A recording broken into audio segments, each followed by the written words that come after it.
It's your boy Karceno putting in work up in the kitchen. Don't nobody mess with my dishes. No. See, it's like construction time over here. People piecing together a phone. All kind of nonsense going on here.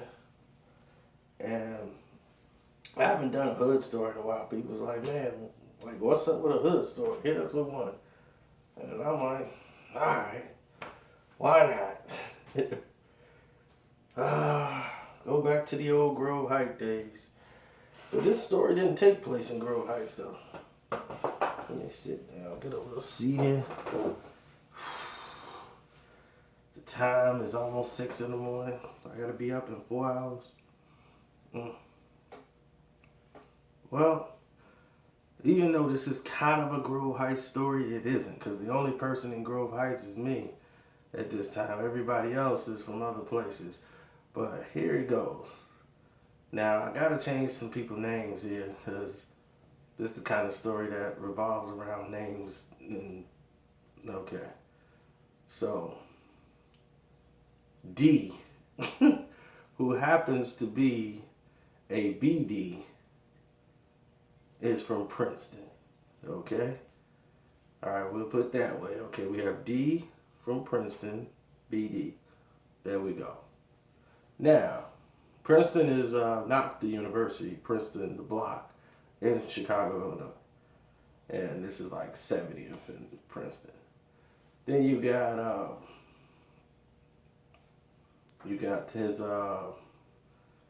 his rival, okay, who happens to be a black soul from the West Side. Whole nother gang. And his name is Charles, okay? So we'll just stick with that. D and Charles, for the sake of this story. Now, I happen to be dating the cousin of D. Okay, she doesn't live over there.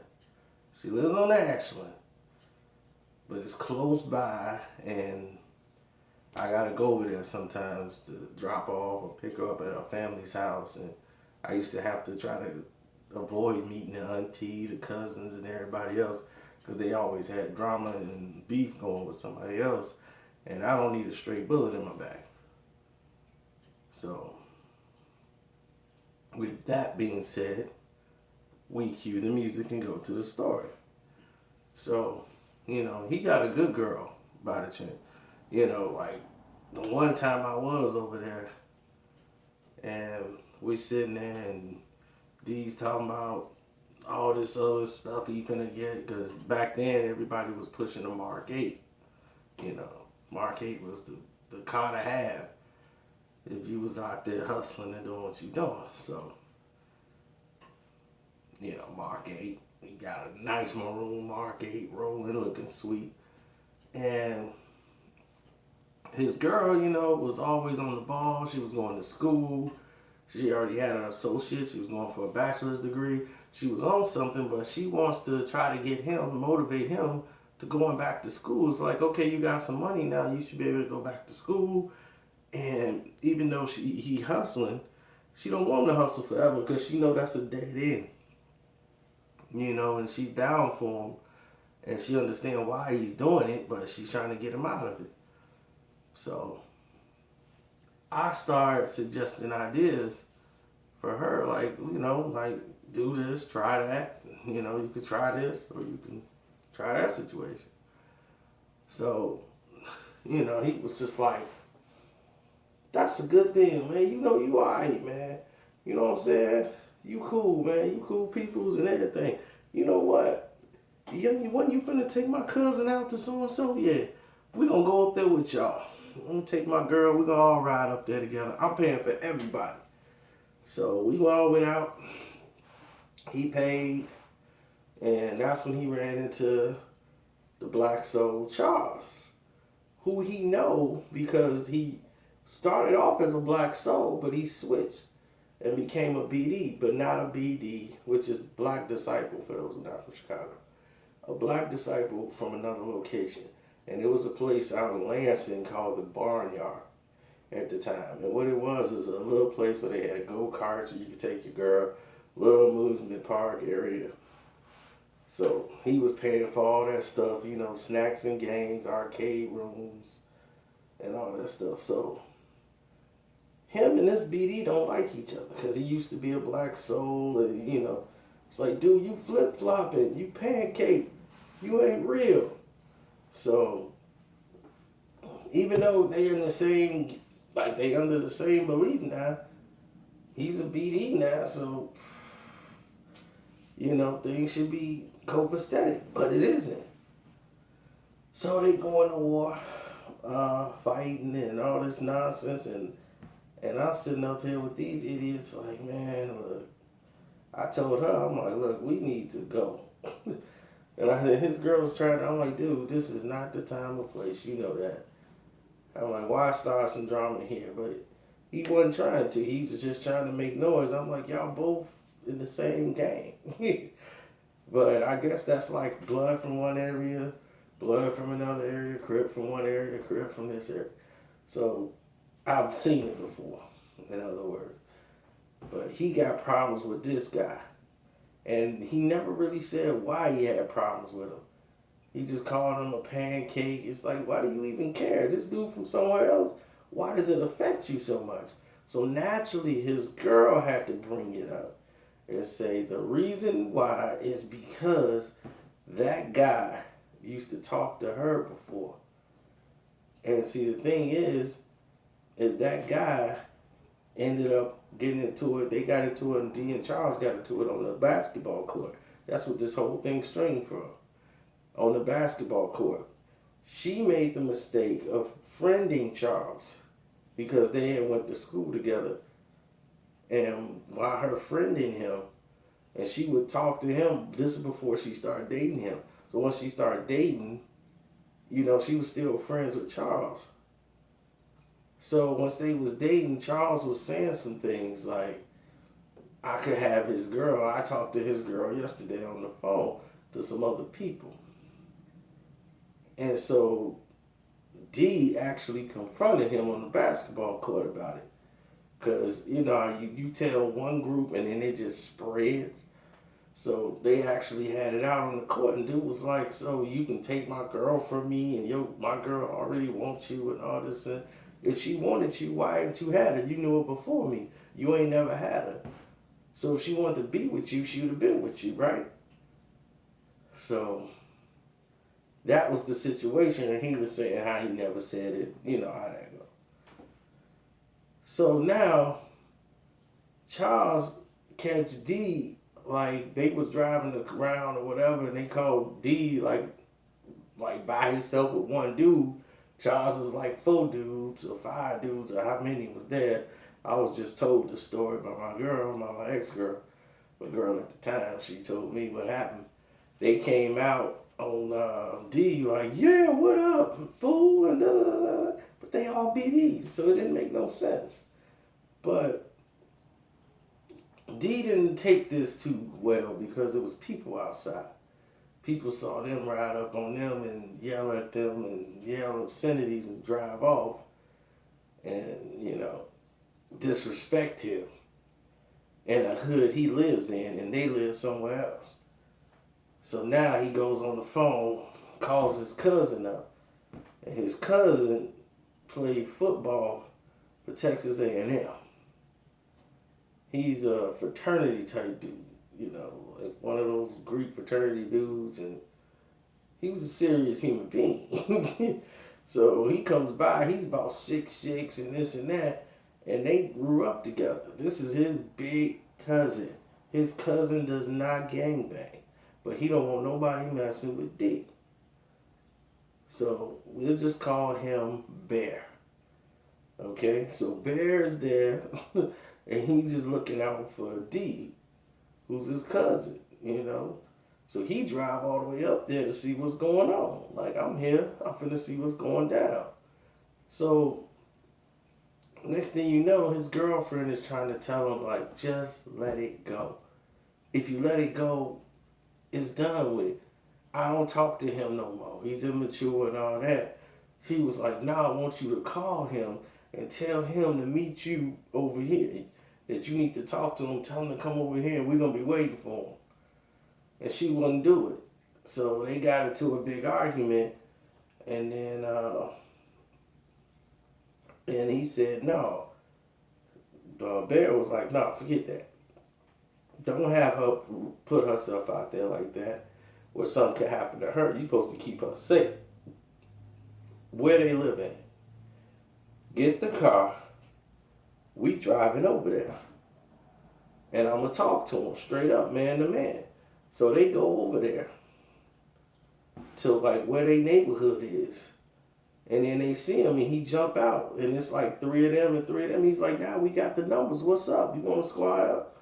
So dude said, you know what? Let's go. Charles is like, okay, let's go, man. Let's shoot it. Let's shoot the fair one. And D is like, I better get him.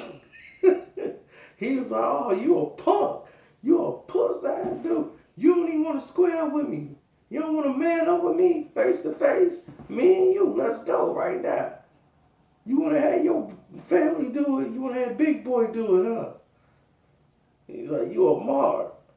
So this was very disrespectful to him. It made him look like a punk because he trying to get dude to jump him after he was like, you know, go and get him, Bear. Then he's like, nah, that's all right, I got him. So he up in there doing all the posing like he finna box, and he ain't doing nothing. Then he sent Bear back in there to get him. Bear was like, look, man, let me talk to him. Look, from this day on, it's over. I don't want no disrespect.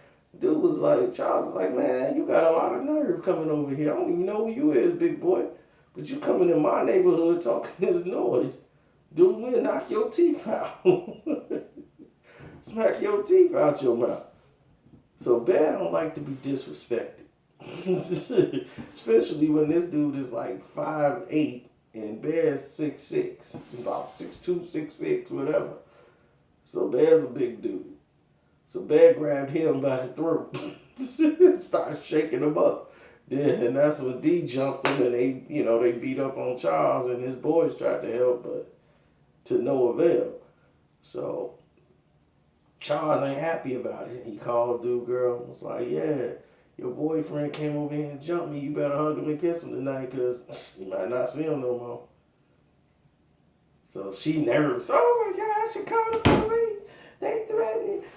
He said I better hug kiss you because, oh my God. You know how women get. So now it's hysterical and they finna get it in and it's gonna be a problem and this and that.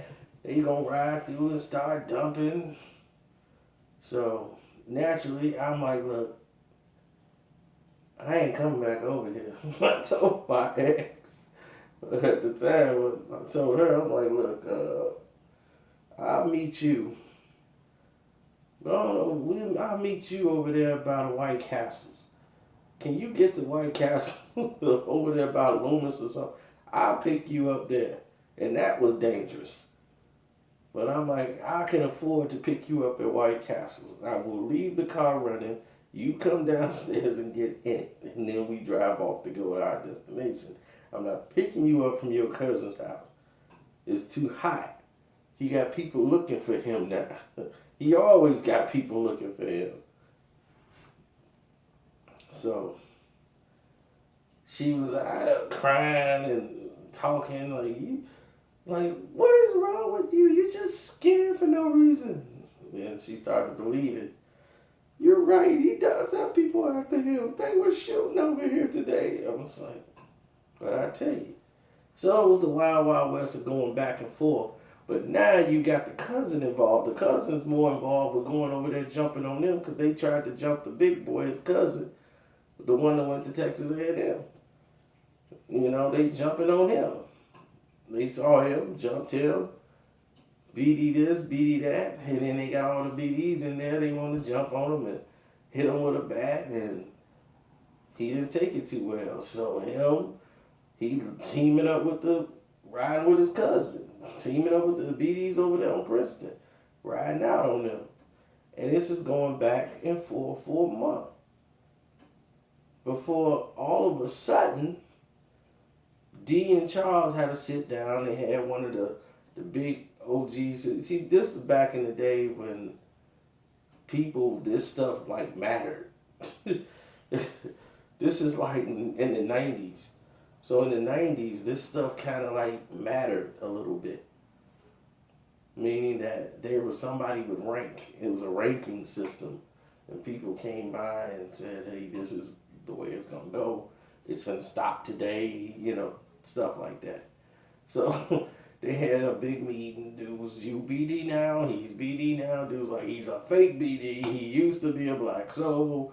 Dude was like, look, that was a black soul back before. That's why I used to live. I live here now. I ain't with that no more. I was born into that. This is what is over here. And I'm BD. Everybody, I've been blessed. And da-da-da-da. So naturally, the BDs, they all came together. They squashed it. Charles squashed it with D. They cool. Now you got a major problem on your hands because they squashed it and became cool. His cousin Bear ain't cool with Charles. And D trying to talk to his cousin Bear, like, man, Bear, you need to chill out. It's over. The thing is over. Bear was like, ain't nobody finna put a mark on my face that's permanent. I got stitches. Ain't nobody finna put a mark on my face and it's over. What the hell you mean? It ain't over because you say it's over. Me and him gotta talk. So Charles is like, man, you better talk to your cousin, man. He's still talking crazy to me. He was like, the chief just spoke. So he was like, well, my cousin ain't BD, he don't get it. So, needless to say, Bear called Charles, chased him down, caught him up, slipping, beat him down, and then the BDs came and jumped on him. And his cousin and all them, they told his cousin, look, your cousin in violation. And his cousin like, man, you go over there and fight him, I can't help you. Because I'm BD and he BD. And the chief just spoke. So if you go over there and fight Charles, man, just let it go. If you do all that, I can't help you. And he got into the beef because his cousin, he came and ate his cousin. So he was like, dude, I can't help you. He was like, you can't help me? He was like, F you then. You ain't my family no more. Bear was like, you ain't my family no more. I came to help you. I'm in this because of you. Which is true. He was in the beef because he was trying to stick up for his cousin. So he went over there anyway again, trying to jump on him in the BD territory. And what happened was the BDs was ready for him. And when he came over there, they got him first and bust a bottle upside Charles' head. Charles got scratched, bottle cuts on his face now, and he was wilding out ever since. Ever since he just started wilding out. And when I mean wilding out, I mean that he had like no control over his wilding. Like he was just rage out for no reason. So he was gone for a minute after he got hit with the bottle and stuff. And he had to go to the doctor and stuff and get stitched up. So he was gone for about 3 weeks. And then he didn't even really talk to his cousin that much. They weren't cool. And his cousin went and said,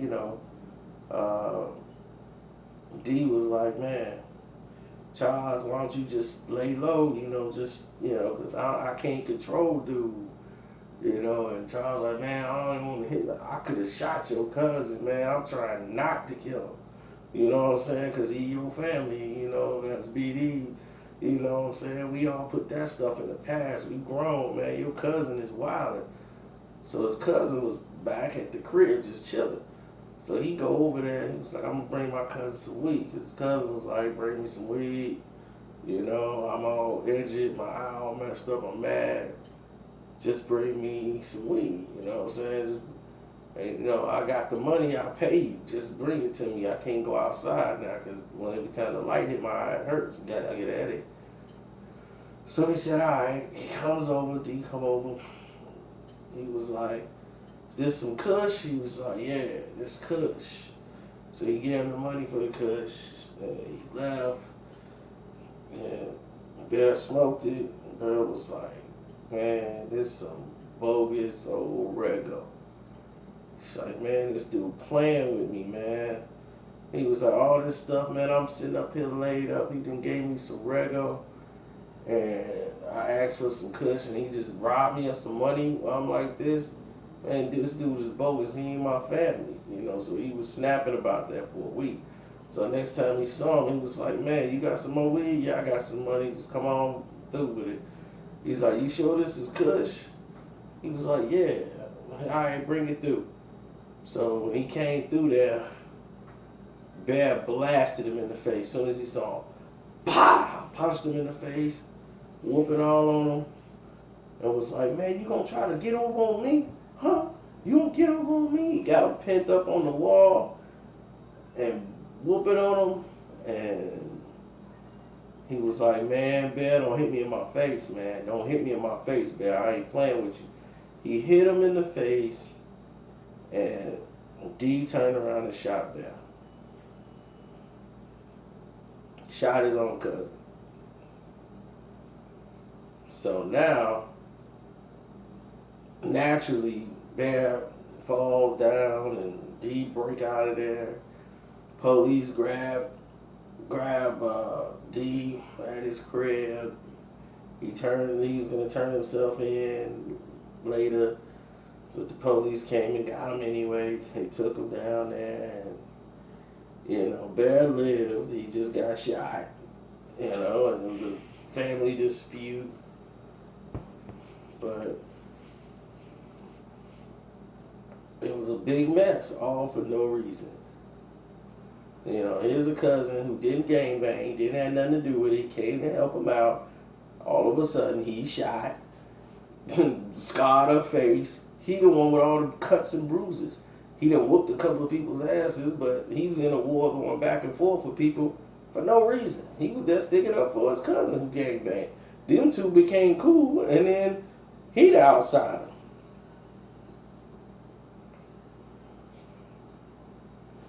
So, there you have it. All these people are out of jail now. Bear's alive. I don't know what happened. I know D got out of jail, though. I don't know if he went back or nothing, but because I don't talk to her no more. And that's a shame, too. She called me, but didn't leave her number. And this is back then before it was cell phones. You know, you call somebody's house phone. We ain't had a call ID there. And she didn't leave. Did she leave a number? No, she didn't leave a number. And I didn't have her number no more. To her old place. So if she thought I was driving over there ringing the bell at that time, she was crazy. Wasn't doing that. And Charles, I never really saw him again. They tore the Barnyard down over there in Lansing, Illinois. They tore that little hangout down, and I ain't really seen them since like 97, 98. So Charles just vanished. Once I was like broken up with her and dating another chick, I didn't think about her no more. I was having a great time then. I'm like, man, college, it was just, that whole thing was just girls, Chicago State. Jeez. I was like, I had to take a morning class because that's where all the chicks were. Chicks go to class early in the morning. You had to get a morning class. So we was just taking early classes just for chicks. It's like, what classes chicks to take? Music? Yep, we in it. Business? Oh, we in it. We had a ball, man. Had a ball. But I'm out. This is Karceno Hood Stories. I think we on 11. Maybe I'm wrong. But I'm going to put the playlist in here. Y'all can click and follow all of them and enjoy yourselves. All right, get ready to get out of here.